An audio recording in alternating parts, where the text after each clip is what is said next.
Hi hello welcome to 24/7 news TV. నేను మీ పరిటాలమూర్తి. ఈరోజు మనతో సోషల్ మీడియాని షేక్ చేసిన శేఖర్ భాష మనతో ఉన్నారు. ఆయన పలకరించి అనేక విషయాలు అనేది మాట్లాడదాం. అలాగే బిగ్ బాస్కి సంబంధించి ఇంట్రెస్టింగ్ టాపిక్స్ కూడా మాట్లాడి తెలుసుకుందాం. హాయ్ భయ్య, ఎలా ఉన్నారు? కమింగ్ టు బిగ్ బాస్కి వచ్చిందాం. సో బిగ్ బాస్ హౌస్ అంటేనే కొంచెం అల్లర్లు గొడవలు అవన్నీ జరుగుతూ ఉంటాయి.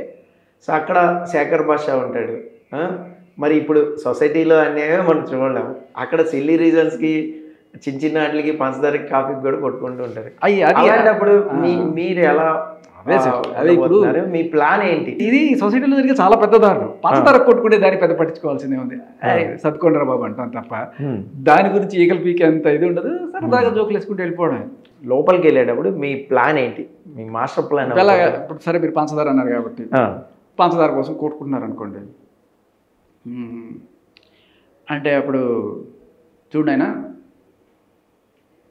ఇట్లా కొట్టుకోకూడదు. ఎంత కావాలో ఒకళ్ళొకరు ఎంతకో పంచుకోండి. అందుకనే కదా పంచదార రా, పంచదా పంచదా దారా, పంచదా పంచదా రా ఒరే. లేకపోతే చక్కెర కోసం చక్కెర చెట్టు కొట్టుకోకూడదు. ఆయన ఇలాగే ఉంటుంది మన టైప్. ఓకే, జోవేలిగా అక్కడ ఒక నవ్వు ఇచ్చామనుకోండి, గొడవ సెట్ అయిపోతుంది. మేబీ నేను ఏం చేయగలనో తెలీదు, ఇప్పుడు మాట్లాడానని అక్కడ ఉంటాయో తెలీదు, అక్కడ ఏమవుతుందో కూడా తెలియదు. మైండ్లో ఏం లేదు, ప్లాన్ ఏం లేదు, ఖాళీ హత్య చేయండి. ఇప్పుడు ఇద్దరి మధ్యలో దూరే శేఖర్ భాష అంటే ఆల్మోస్ట్ కొంతమంది కామెంట్స్ ఇలాగే ఉన్నాయి. సో హౌస్లో చాలా ఇద్దరి మధ్యలో టఫ్ ఫైట్లు కూడా అవుతుంటాయి. మీరు సిల్లీ రీజన్స్ ఉంటాయి, అది ఓకే. టఫ్ ఫైట్ నామినేషన్స్కి వచ్చేసారు కానీ, లేదంటే వేరే అన్నెసరీగా మీ మీద నెపం వేసేయడం కానీ, మీ ఇన్వాల్వ్మెంట్ లేకుండా కూడా కొన్ని చేస్తూ ఉంటారు. సో అలాంటప్పుడు మీరు ఎలా ఎదిరిస్తారు? వాళ్ళిద్దరు గుట్టుకొని మన మీద పడతారంటే దాన్ని ఎలా ట్యాగ్ చేస్తారండి? అంటే మీరు ఒక పని చేయండి. నేను తక్కువని ఇప్పుడు ఎలా, మీరు చాలా వేగ్గా ఉంది క్వశ్చన్. పర్టికులర్గా ఏదైనా సిచ్యువేషన్ చెప్పండి. ఇగో లాస్ట్ ఇయర్ ఇలా జరిగింది, ఆ టైంలో మీరుంటే ఏం చేసి ఉండేవాళ్ళు, అలా అడగండి, నేను చెప్తా. బట్ ఇలా వేగ్గా అడిగితే నాకు, నేను ఒకటి చెప్తాను, సిచ్యువేషన్ చెప్తాను. ఇప్పుడు నామినేషన్ ప్రక్రియ అనేది కామన్గా జరుగుతుంది లోపల. సో మీరు వచ్చారు, మీరు నాతో మింగిల్ అవ్వట్లేదు సరిగ్గా, శేఖర్ భాష నాతో కలవట్లేదు, ఎక్కడో ఉంటున్నాడు, ఎవరో ఇద్దరు ముగ్గురితో మాట్లాడుతున్నప్పుడు నాతో మాట్లాడట్లేదు, అందుకే నామినేట్ చేస్తున్నా అని ఒకటి వేస్తారు మీ మీద. సో అప్పుడు మీ రియాక్షన్ ఎలా ఉంటుంది? మీరు మింగిల్ అవ్వట్లేదనే reason, I to eye contact లేదనే ఒక రీజన్ ఉంటుంది. ఇది మీకు అసలు నేనేం చేశాను అనే రకంగా కూడా ఉంటుంది. అప్పుడు ఐ టు ఐ కాంటాక్ట్ అంటే సరే, అంటే కొంతమందికి సిగ్గుతో కూడిన భయం వల్ల వచ్చిన, బిడియంతో వచ్చిన మౌనం వల్ల కూడిన అది రావచ్చు, దానివల్ల ఐ కాంటాక్ట్ చేయకపోవచ్చు, అది కూడా తప్పు అంటారా? అది ఓకే. తర్వాత ఇంకేమన్నారు, నామినేషన్కి కనెక్షన్ లేదు, మింగిల్ అవ్వట్లేదు అంటే ఆ సిచ్యువేషన్ బట్టి చేస్తారా? కాదంటే 18 మంది ఉంటారు కదా, లిమిటెడ్ టైంలో. సరే అండి, నేను ఈ వీక్ వాళ్ళతో మింగిల్ అయ్యాను కదా, నెక్స్ట్ వీక్ మీతో మింగిల్ అవుతాను, ఏదైనా ఐఎమ్ సింగిలే, రెడీ టు మింగిలే అంటాను. అలా కన్విన్సింగ్ చేస్తానంటారు అంతే, మామూలుగా ఫైటింగ్ అది ఉండదు అంతే. సో ఇప్పుడు ఇంకొకటి ఏంటంటే, ఇప్పుడు టాస్క్లు ఆడేటప్పుడు మనకి కొద్దిగా ఫిట్నెస్ కావాలి. సో శేఖర్ భాష హౌ ఫిట్, ఎంత ఫిట్గా? ఏమండి, నాకు నిన్న ఒక ఆయన చెప్పారు, భయ చేతులు వెళ్ళిపోకండి, నీ క్యాప్స్ ఇవి ఎల్బో క్యాప్లు అన్నీ తీసుకెళ్ళండి అంటే, సరే ఇవ్వండి అన్నాను. అంటే ఏంటి అంటే, నీ క్యాప్ అన్నావు కదా ఇవ్వమని. అయ్యో అది కాదండి, మోకాల్ క్యాప్, జస్ట్ కిడింగ్. ఆయన కూడా జోకేసాను నేను. బట్ అవన్నీ కొనుక్కొచ్చుకున్నాను నిన్న సత్యదేవ్ స్పోర్ట్స్కి వెళ్ళి. గట్టిగానే ఆడదాం, కాకపోతే తర్వాత ఏమన్నా ఇరిగినా అవి కూడా పెట్టుకున్నాను. ఇరిగితే ఆల్రెడీ ఇరిగి పెట్టుకున్నా కదా ఒక 4 రోజులు. సో అన్నీ రెడీగా పెట్టుకున్నాను. నడుము నొప్పులు వస్తే అంటే ప్రస్తుతానికి నాకు అట్లాంటి ప్రాబ్లం ఏం లేదు. కమింగ్ టు సీరియస్ క్వశ్చన్, ఇప్పుడు మీరు బిగ్ బాస్కి వెళ్తే, సో రీసెంట్గా లావణ్య ఎంట్రీ ఇంకా పబ్లిష్ కాలేదు, నాకు తెలుసు, షూటింగ్ చేశాం కాబట్టి. సో ఎట్టి పరిస్థితుల్లో ఆపుతాను మిమ్మల్ని వెళ్ళనివ్వకుండా, ప్లస్ నాగార్జున గారి ముందు కూర్చుని అయినా చేయగలుగుతాను నేను అని ఒక సవాల్ లాగా విసిరింది. అదే చెప్తారు. అదే కదా, అదే నాగార్జున గారిని ఎంత దారుణంగా ఈవిడ మాట్లాడిందో మనం ఆడియోలో ఉంటే, ఆవిడ అక్కడ కూర్చోబెట్టి క్షమాపణ చెప్పించాను నేను. అదే రోజున సే సారీ టు నాగార్జున గారు అని చెప్పి స్టూడియోలో చెప్పించాను. ఆవిడ సారీ చెప్పింది. అవును, చూసాం. ఆవిడ ప్రతిసారి ఇదే. అప్పుడు రాజ్ తరుణ్తో బూతులు తిట్టినప్పుడు కూడా నేను నాగార్జున దగ్గరికి వెళ్ళి మాట్లాడతాను, కూర్చుంటాను, అన్నపూర్ణ స్టూడియోస్ కూర్చుంటాను, నీ ప్రొడ్యూసర్ దగ్గర కూర్చుంటాను. వాళ్ళకి తెలిసిందే ఇది, బజార్కి ఎక్కడం, అల్లరి చేయడం. మనం చూస్తూనే ఉన్నాం. రానివ్వండి, ఇంకా కూడా ఆవిడ కోసం వచ్చేవాళ్ళు ఎవరున్నారు? ఇప్పుడు ఒకప్పుడు అంటే ఆవిడ చెప్పింది చెప్పే పోలోమని ఎవరో ఇద్దరు మహిళా సంఘాలు ఎవరన్నా వచ్చి ఉండేవాడు. ఇప్పుడు ఇంత భాగవతం అందరికీ తెలిసిన తర్వాత కూడా ఆవిడని చీతు అని ఊస్తున్నా కూడా ఇంకా ఎవరన్నా వచ్చారంటే వాళ్ళ మీద కూడా వస్తారు. ఒకవేళ అలా వచ్చితే కూడా అది కూడా మనకి ప్లస్. ఇప్పుడు బిగ్ బాస్కి వెళ్ళే ముందు ఆడియన్స్కి ఏం చెప్తారు ఒకసారి చెప్పండి. హాయిగా చూడండి, ఎంజాయ్ చేయండి, మంచి మంచి కంటెంట్ ఇవ్వడానికి ట్రై చేస్తాను.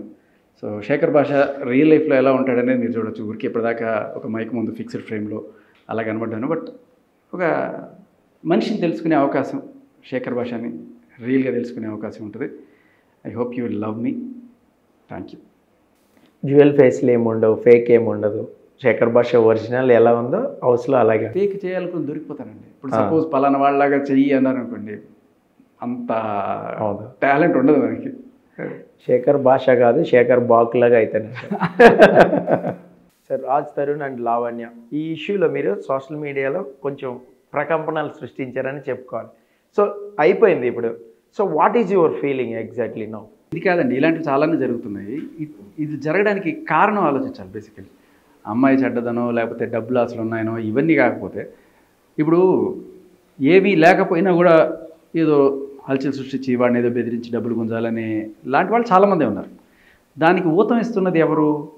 కొన్ని చట్టాలు అమ్మాయిల పక్షాలు ఉన్నాయి అని చెప్పి వాళ్ళు తెలుసుకొని వాటిని మనం మిస్యూజ్ చేసుకోవచ్చు అనే ఒక దుర్బుద్ధి. అండ్ అలాగే కొంతమంది పోలీసులు పూర్వపరాలు ఆలోచించుకోకుండా కేసులు తీసేసుకున్న తర్వాత ఎవడో ఒకడు బకరా దొరుకుతాడు, వాడిని ఎంతో కొంత లాగచ్చు, ఎంతో కొంత ఈ కేసు సెటిల్ చేస్తాను, లేకపోతే నీకు అదైపోతుంది ఇదైపోతుంది. తర్వాత కొంతమంది లాయర్లు అయ్యో మీకు అది. సో వీళ్ళందరూ కూడా ఇటువంటి వాటి మీద ఇట్లాంటి కేసులు చాలా ఉన్నాయి బయట. సో ఈ కారణం అంటే డబ్బులు అందరికీ కావాలి, కష్టపడి సంపాదించుకోవచ్చు, ఇలా కేసులు పెట్టు లేకపోతే బ్లాక్మెయిల్ చేసి సంపాదించుకోవచ్చు.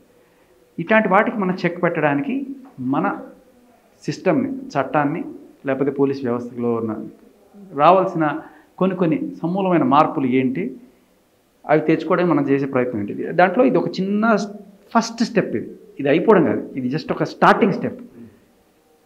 అసలు ఫైట్ చాలా ఉంది తర్వాత. వీళ్ళతో కాదు, మనం చట్టాలతోటి, పోలీసుతోటి, ప్రభుత్వాలతోటి, వీటిలందరితోటి కూడా మనం డిస్కషన్స్ పెట్టి మార్చాలి. అదే నా పోరాటం. ఇప్పుడు న్యాయం కానీ, ఇప్పుడు ఈ నిజాన్ని కానీ నిర్భయంగా చెప్పే ఒక శేఖర్ భాష ఇప్పుడు ఎదురుగా ఎక్కడ అన్యాయం జరిగినా ఇలాగే ఉంటాడా? ఏ ఇష్యూలో అయినా అలాగే నేను ఉంటాను.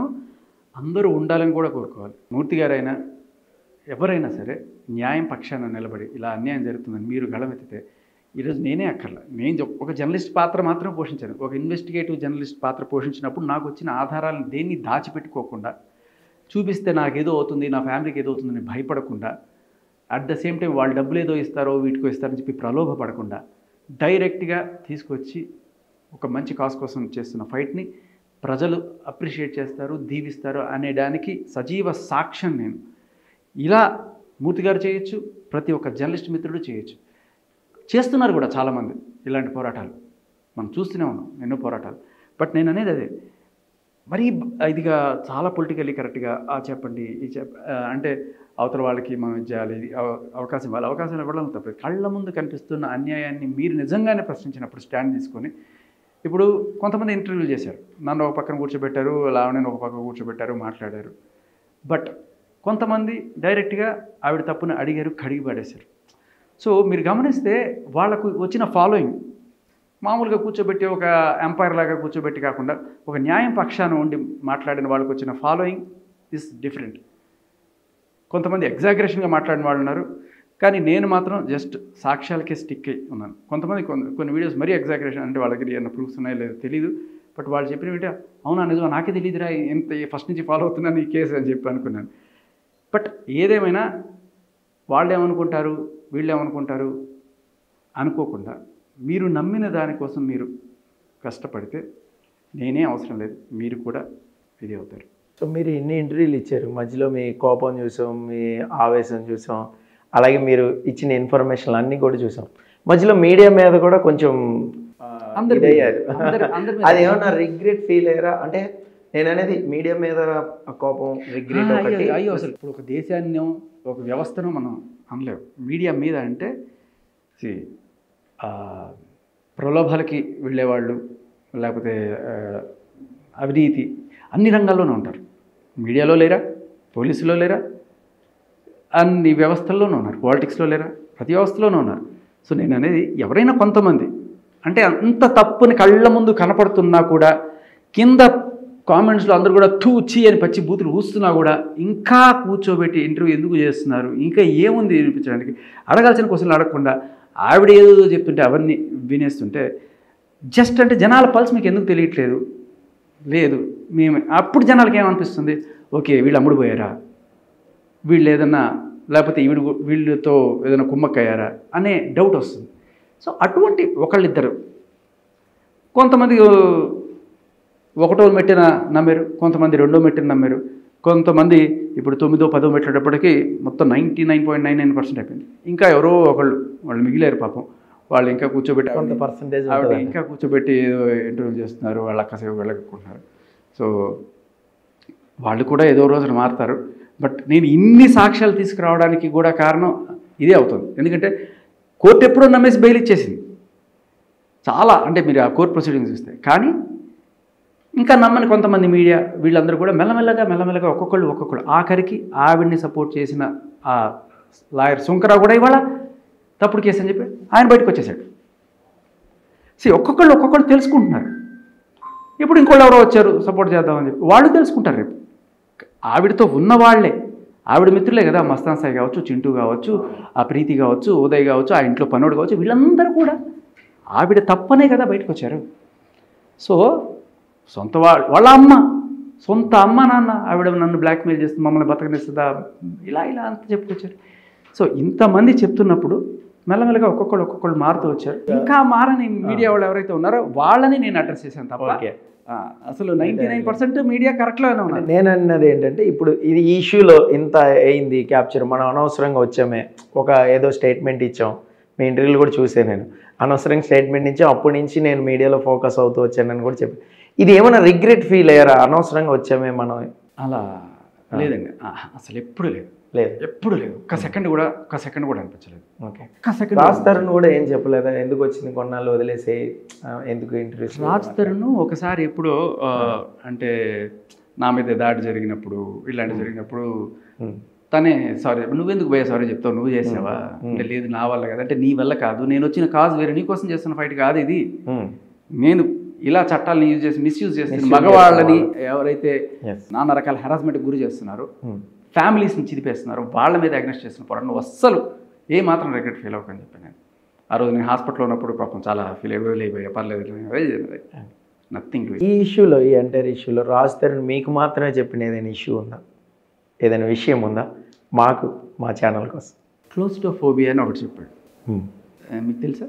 నాకు అంత ఐడియా లేదు. అయితే ఫస్ట్ టైం రాజ్ తరుణ్కి క్లోజ్ డోర్స్లో ఒక రకమైన ఫోబియా అంటే ఫియర్ అనమాట. ఓకే, కొంతమంది వర్టిగో అంటారు, హైట్స్ నుంచి చూస్తే. అవును, ఎస్. సో అలా తనకి అది ఉంది అని చెప్పాడు. దానివల్ల ఏమవుతుందంటే, ఎప్పుడన్నా ఒక ఆడిటోరియంలో క్లోజ్ డోర్స్ మధ్యలో ప్రెస్ మీట్స్ పెట్టిన ఆర్వెల్స్ దాంట్లో ఆయనకి కొంచెం ఆ వణుకు అదంతా ఉంటుంది. దాంతోపాటు బిగ్ బాస్లోకి రావచ్చు కదా చాలామంది అడుగుతున్నారు అని నేను అడిగా. అంటే ఒక్క రోజు కూడా ఉండలేను నేను చెప్పాను. దీనివల్ల, ఈ ఫోబియా వల్ల నేను అసలు ఉండలేను అంత క్లోజ్ డోర్స్లో, నేను నా వల్ల కాదు అని చెప్పాడు. లేదు భయ్యా నువ్వు వస్తావని చెప్పాను.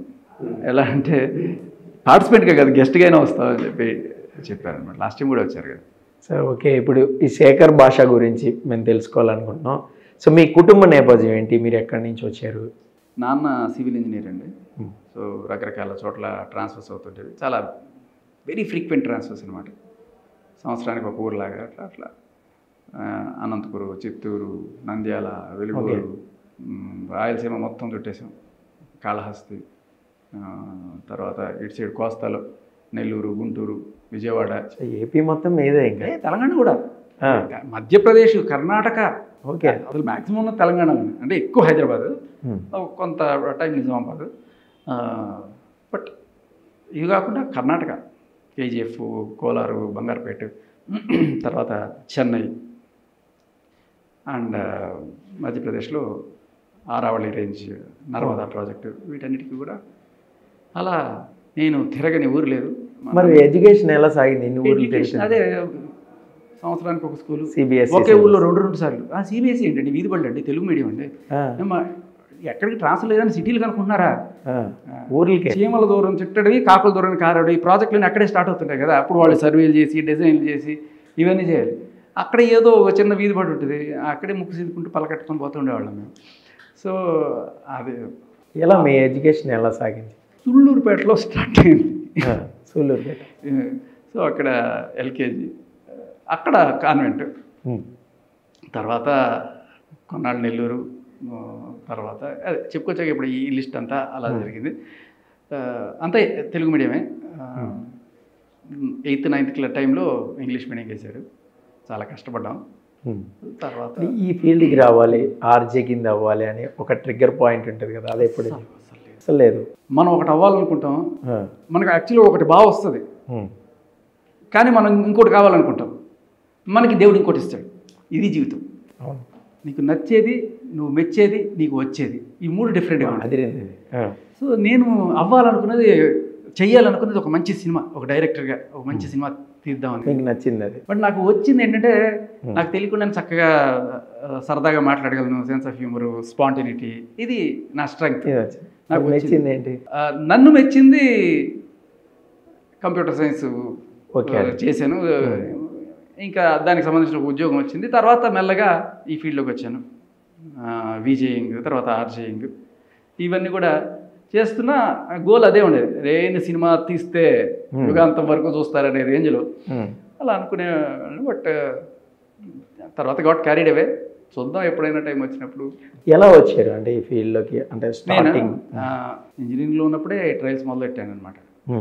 సో కొన్నిసార్లు కాలేజ్ ఎగ్గొట్టి, కొన్నిసార్లు సెలవుల్లో హైదరాబాద్కి వచ్చి అక్కడ ఇక్కడ ఫోటోలు వేసి ఆడిషన్లు ఇచ్చి వెళ్తూ ఉండేవాడిని. కొన్ని మెటీరియల్ అయ్యేవి. కొంతమంది తీశారు, కొంతమంది మధ్యలో ఆపేశారు, కొన్ని బయటకు వచ్చినాయి, 1-2 చిల్లర ఎపిసోడ్లు. మనకి బేసికలీ ఎక్కువ టైం కూడా ఉండేది కాదు. ఒక వారం రోజుల్లో ఏదైనా ఉంటే ఒక సింగిల్ ఎపిసోడ్ అటెండ్ ఏదైనా చేసుకుని వెళ్ళిపోయేవాళ్ళం. అలా ధర్మవరపు సుబ్రహ్మణ్యం గారు ఒక చిన్న పెళ్లి చూపులని ఒక చిన్న స్కిట్ అనమాట. ఓకే, అదేదో చేశారు. అప్పట్లో చదువుకుంటున్న టైంలో వచ్చి చేసేసి వెళ్ళిపోయేవాడు అనమాట. తర్వాత అలాగే ఏదో చిన్న సీరియల్లో ఒక చిన్న అలాగే గెస్ట్ అపీరెన్స్లు ఇలాంటివి. బట్ రావడం, వెళ్ళిపోవడం, మళ్ళీ పరీక్షించుకోవడం ఏమన్నా వస్తుంది. అలా వస్తున్న టైంలో టీవీ ఛానల్లో యాంకర్గా, మ్యూజిక్ ఛానల్లో విజయ్గా వచ్చింది. వచ్చిన తర్వాత అక్కడ స్టార్ట్ చేసాం. అక్కడి నుంచి మాకు కొంచెం తెలుసు. అదే start, just out of college. ఇంకా నేను కంటిన్యూస్గా జాబ్ తీసుకోగలిగాను. ఆ తర్వాత 1 year తిరగకుండానే ఆర్జే.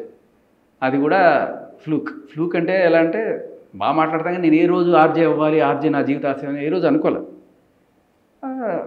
పైన టీవీ ఛానల్, కింద FM ఛానల్ ఉన్నప్పుడు బాగానే ఉంది కదా, అక్కడికి వెళ్ళి 1 గంట చేసుకుని, ఇక్కడికి వెళ్ళి 1 గంట చేసుకుని ఏదో ఎక్స్ట్రా ఇన్కమ్ వస్తుంది కదా, పార్ట్ టైం అవి 2 స్టార్ట్ చేసామన్నమాట. అలా కానీ రేడియోలో చాలా మంచి పాపులారిటీ వచ్చింది. సో ఇప్పటిదాకా బాగా ఇష్టం, మీ షోలు అంటే ఇష్టం. ఇంత ప్రేమగా మాట్లాడడం అనేది ఎక్కడ నేర్చుకున్నారు? అంటే చాలా ప్రేమగా ఉంటుంది మీ ఆర్జే షో అంటే, అది ఎక్కడ నేర్చుకున్నారు? అంటే ఎలా వచ్చింది? అట్లీస్ట్ అలా మీకు అలా అనిపిస్తే జీన్స్లో వచ్చింది అంటారా? అది షో చేసేటప్పుడు ఎలాంటి కష్టాలు ఉంటాయి అనేది? ఏ కష్టాలు లేవండి, వెరీ హ్యాపీ లైఫ్. ఇప్పుడైనా కొన్ని ట్రాజడీలు జరిగినప్పుడు, కొలీగ్స్ కొంతమందిని కోల్పోయాం కొన్నిసార్లు. వాళ్ళు ఏదో యాక్సిడెంట్లో పోయినప్పుడు ఆ రోజు షో చేయాల్సి వచ్చేటప్పుడు కొంచెం కష్టంగా ఉండింది. ఒక 2-3 రోజులు అరే ఈ రోజు మనతో ఉన్నవాళ్ళు సడన్గా మిస్ అయ్యారని అలాంటి. ఆ తర్వాత కొన్నిసార్లు పెద్ద స్టేజ్లో ఉన్న లీడర్స్ చనిపోయినప్పుడు మనం రెగ్యులర్గా హ్యాపీగా ఎంటర్టైన్మెంట్ ఫార్మాట్లో చేస్తున్నాం. బట్ అది చేయలేము, సడన్గా మనం చేయలేము, జనాలు కూడా తీసుకోరు అటెండ్ చేస్తే. సో అటువంటి కొంచెం కథ మీద సాంలా ఉంటాయి. అంటే మీరు బాగా బాధపడిన సందర్భాలు ఏమన్నా అంటే షోలో కానీ లేదంటే ఇన్సిడెంట్? నాతో పాటు గురు హోజా షురు అని ఒక షో చేసేవాడిని. ఆ షో చేస్తున్నప్పుడు నేను గురూజీ ఒక బాబా టైప్లో సమాధానం చెప్తుండేవాడిని. అమ్మాయి శిష్యురాలు సనా అని చెప్తూ ఉండేది. సో పాకిస్తాన్లో పంకజమే ఉండదు బేసిక్లీ, రేర్. గురుగారు పాకిస్తాన్ నుంచి పంకజం గారు రాస్తున్నారు, పెళ్ళి 25 ఏళ్ళైనా పిల్లలు పుట్టలేదట, ఏం చేయమంటారు అంటే, చూడమ్మా మన పెరట్లో ఒక గోరింటాకు చెట్టు ఉంది, దాని ఆకులన్నీ కోసి దాన్ని ముద్దగా నూరి ఒక ముద్ద చేసి ఆవిడకి పంపించు. ఏం చేయమంటారంటే ఆవిడ చేతికి పెట్టుకోవాలి, తినమని. గురువుజీ గోరింటాకు తినడం ఏంటంటే, పిచ్చి తల్లి, గోరింటాకు చేతికి పెట్టుకున్నాం అనుకో ఏమవుతుంది, పండుతుంది, చేయి పడుతుంది. అదే కడుపులో వేసుకుంటే కడుపు పండుతుంది గురూజీ అదే అనమాట. సో ఇలాంటి సరదాగా ఉండేది ఈ షో. సో అన్ఫార్చునేట్లీ ఆవిడ ఒక 3 రోజులు సెలవు పెట్టి విజయవాడ వెళ్ళింది. But suddenly she was found murdered in a lodge. So మా ఎఫ్ఎం అంతా అసలు జీర్ణించుకోలేని విషయం అది. ఆ తర్వాత షోలో కనీసం తన ఆత్మ శాంతించాలి అని చెప్దాం అనుకున్నా కూడా నన్ను అలౌ చేయలేదు. అసలు అవన్నీ మాట్లాడుతుంది మా షోలో, ఎందుకు మాట్లాడాలి, ఎవరిని వద్దు వద్దు సార్, మన కోసం ఎన్నాళ్ళు పనిచేసింది కదా అమ్మాయి. నాకు ఫస్ట్ టైం కోపం వచ్చింది కంపెనీలో, ఎందుకు వద్దంటున్నారు, మన కోసం సర్వ్ చేసిన అమ్మాయి. సరే నువ్వు డబ్బులు తీసుకున్నా కూడా పని చేశాం కదా, ఒక రెస్పెక్ట్, ఒక మనిషి మన ఆఫీస్లో మనిషి. సరే ఎలాగైనా సార్, ఇప్పుడు ఆవిడెవరో చంపేస్తే ఆవిడ తప్పు కాదు కదా, ఈవిడ ఎవరన్నా చంపేసింది అనుకోండి, అప్పుడు ఆవిడ గురించి మాట్లాడితే ఏదైనా అనుకోవచ్చు. ఆవిడెవరో చంపేశారు. సో చాలా ఫైట్ చేసి, లేదు నేను మాట్లాడతాను అని చెప్పా. లేదు కుదరదు అంటే ఇంకా ఏదో ఇండైరెక్ట్గా ఆ రోజంతా ప్యాథో సాంగ్స్ వేసి ఏదో గొడవ అయింది నాకు. ఎందుకు చంపేశారంటే ఏమైనా రీజన్స్ ఏమైనా తెలిసింది? ఆవిడ బాయ్ ఫ్రెండ్కి ఆవిడకి ఏదో ఆవిడ బాయ్ ఫ్రెండ్కి ఆవిడ మీద డౌట్ ఏదో వచ్చిందని, ఏదో డబ్బులు తీసుకున్నారే సంథింగ్. సో ఇప్పుడు ఇంత ప్రేమగా చక్కగా షోలు చేస్తూ బాగా మాట్లాడే ఆర్జే శేఖర్ భాష, సో ప్రేమ వ్యవహారం ఏంటి, లవ్ అఫైర్స్ ఏమైనా ఉన్నాయి ఏంటి? అదే ఆల్రెడీ చెప్పాను నేను, దట్ ఈస్ అ ట్రాజడీ అండి. సో చేసుకుందాం అనుకున్న అమ్మాయి సడన్లీ పాస్డ్ అవే. సో తర్వాత మనిషి అవ్వడానికి ఒక 5 ఏళ్ళు పెట్టింది, తర్వాత అగైన్ నార్మల్ లైఫ్. అంటే నేను ఎందుకు అడుగుతున్నా అంటే ఇది ఎలా ఓవర్కమ్ చేసి మళ్ళీ కమ్బ్యాక్ అయ్యారు అనేది. ఓవర్కమ్ జనరల్గా అయిపోయేవాడినేమో, కానీ చాలా అసలు 5 ఏళ్ళు మనిషిని కాలేదు, 5 ఏళ్ళు పెట్టలేదు దాన్ని ఇష్టపడి చేసుకుందాం అనుకున్నాను. బట్ ఒకటే, ఎవరైనా తర్వాత నేను నాలాంటి వాళ్ళ కోసమే ప్రోగ్రామ్ ఒకటి చేశాను, ఈ హృదయం అని చెప్పి. దాంట్లో చాలామంది వాళ్ళ లవ్ ప్రాబ్లమ్ షేర్ చేసుకోవడం, నేను దానికి సొల్యూషన్స్ చెప్పాను. ఒకటే సొల్యూషన్, ఇట్లాంటి జరిగినప్పుడు గాలి కూడా పీల్చుకోలేనంత బిజీ అయిపోవాలి. Keep your self very busy, అంతే. మనం జనరల్గా ఏం చేస్తుంటామంటే, నేను చేసిన తప్పే, బట్ జనరల్గా చాలామంది కూడా అదే చేస్తుంటారు. అదే జ్ఞాపకాల్లో బతుకుతుంటాం, అక్కడే ఉంటుంటాం, ఎక్కడికి వెళ్ళిపోయారు, మళ్ళీ ఇప్పుడు వస్తారు, పూర్వజన్మలు ఉంటాయా, ఆత్మలు ఉంటాయా, ఇదే దీంట్లో తిరుగుతూ ఉంటుంది బ్రెయిన్. ఎక్కడన్నా ఒకసారి అలాంటి వాళ్ళు కనిపించకపోతారా, ఆ పేరు కనబడుతుంది, వాళ్ళని కలిసిన వాళ్ళు కనబడినా కూడా వాళ్ళతో తెగ ఆనందపడిపోయి మాట్లాడటం, ఇలా ఇలా ఇలా ఉండేది ఉంటుంది అందరికీ ఇలా. బట్ స్మోక్ చేయడం, డ్రింక్ చేయడం, థ్యాంక్ గాడ్ అలాంటివి రాలేదు. బట్ అలాంటి పాటలు వేసుకొని చూసుకుంటూ బాధపడేది, నువ్వంటే ఇష్టమని, నువ్వంటే ప్రాణం, ఇలాంటి పాటలన్నీ వేసుకొని నీకోసమే ఈ అన్వేషణ అంటే మ్యూజిక్ ఛానల్ కదా. సో ఇంకా అదే లవ్ ప్రోగ్రామ్ తీసుకున్నాను, ఇంకా అదే వేసుకోవడం వే గుర్తొస్తూ ఉండేవి. అది added to the pain. Actually I should have వేరే జానర్కి వెళ్ళిపోయి ఉండాల్సింది. బట్ ఎందుకో మనకి కొన్నిసార్లు బాధపడడమే ఇష్టం అవుతూ ఉంటుంది, మనకి ఆ జ్ఞాపకాల్లో ఉండడమే ఇష్టం అవుతూ ఉంటుంది. అదేదో అంటే అందరూ మర్చిపోయారు కదా, నేను కూడా మర్చిపోతే, నా జ్ఞాపకాల్లో కూడా బతకపోతే ఎట్లా తను అనేది సినిమా డైలాగ్. ఇలాంటివన్నీ విని చూసి అవును అవును అనుకుంటూ నాలోనే బతికించుకుంటాను, అలా అయ్యి ఇదేదో ఒక ఇన్సేన్ ఫీలింగ్కి వెళ్ళిపోతుంటాను. తర్వాత అర్థమయ్యేది ఏంటంటే, once they are gone, they are gone. Strong comeback రారు వాళ్ళు, వెళ్ళిపోయిన వాళ్ళు తిరిగి రారు. సో మనం వాళ్ళు రెస్పెక్ట్ చేసుకుంటూ వాళ్ళని స్ట్రాంగ్ కమ్బ్యాక్ అయ్యారు కాబట్టి ఒక మంచి సాంగ్ డెడికేషన్ ఒకటి పాడాను. నాకు బాగా ఇష్టమైన పాట, అందరికీ పనికొచ్చే పాట. ఆరాటం ముందు ఆటంకం ఎంత, సంకల్పం ముందు వైకల్యం ఎంత, దృఢచిత్తం ముందు దురదృష్టం ఎంత, ఎదురీత ముందు విధిరాత ఎంత, నమ్మకము పట్టుదల నా 2 రెక్కలుగా ఏలేస్తా ఎగిరేస్తా నా ఆశల ఆకాశాన్నంతా. వండర్ఫుల్. అసలు బోస్ గారు రగ్ తీసేస్తారు. యా యా చాలా ఫార్చునేట్లీ ఆ సినిమా కొంచెం ఎవరికి డబ్బింగ్ సినిమా కాబట్టి అది తెలియదు, బట్ సాంగ్ మాత్రం హైలైట్ అది. సో ఎప్పుడైనా లోలో ఉన్నప్పుడు నేను కూడా ఈ సాంగ్ వింటూ ఉంటాను. చాలా మంది తెలియదు అంటే ఇది తెలుగు సినిమా కాదు, ఒక చైనా సినిమా. చైనా సినిమాకి తెలుగు కూడా రాసిన పాట. ఎస్, అది ఆ అమ్మాయికి చేతులు ఉండవు, ఫెంటాస్టిక్ అది.